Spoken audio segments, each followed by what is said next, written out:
মিয়া মিয়া বহুত হল এবাৰ মিয়াৰ ছোৱালীয়ে বনাব যুঁজাৰু বিমান কেৱল যুঁজাৰু বিমানেই নহয় বনাব মিছাইল সেনা নৌসেনা বায়ুসেনাৰ উন্নত অস্ত্ৰ শস্ত্ৰৰ লগতে ক্ষেপণাস্ত্ৰ ভাৰতবৰ্ষত বৈজ্ঞানিক হিচাপে অল ইণ্ডিয়া 2 নম্বৰ ৰেংক অৰ্জন কৰিলে মিয়াৰ ছোৱালীজনীয়ে বিখ্যাত ডক্টৰ এপিজে আব্দুল কালামৰ পিছত ভাৰতবৰ্ষৰ আটাইতকৈ ডাঙৰ বৈজ্ঞানিক হল ফাতিমা নামৰ মিয়া মুছলমানৰ কন্যা আজি ভিডিঅ'টো প্ৰতিজন মুছলমানে এটাকৈ শ্বেয়াৰ কৰক এই ভিডিঅ'টো এটাকৈ শ্বেয়াৰ কৰা নিজৰ দায়িত্ব কাৰণ এয়া হৈছে সমগ্ৰ ভাৰতবৰ্ষৰ বাবে গৌৰৱৰ খবৰ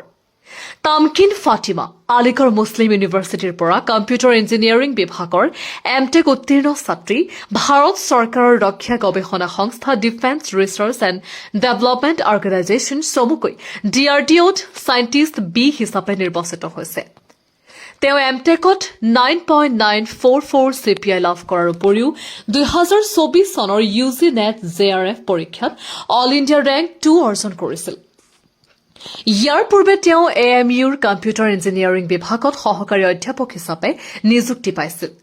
তেওঁৰ এই সফলতা কেৱল বিশ্ববিদ্যালয়খনৰ বাবে নহয় সমগ্ৰ দেশৰ বাবে গৌৰৱৰ বিষয় DRDO সাইণ্টিষ্ট বি হিচাপে তেওঁ দেশৰ ৰক্ষা প্ৰযুক্তি উন্নয়ন আৰু আত্মনিৰ্ভৰ ভাৰত গঢ়াৰ দিশত গুৰুত্বপূৰ্ণ ভূমিকা গ্ৰহণ কৰিব বুলি আশা কৰা হৈছে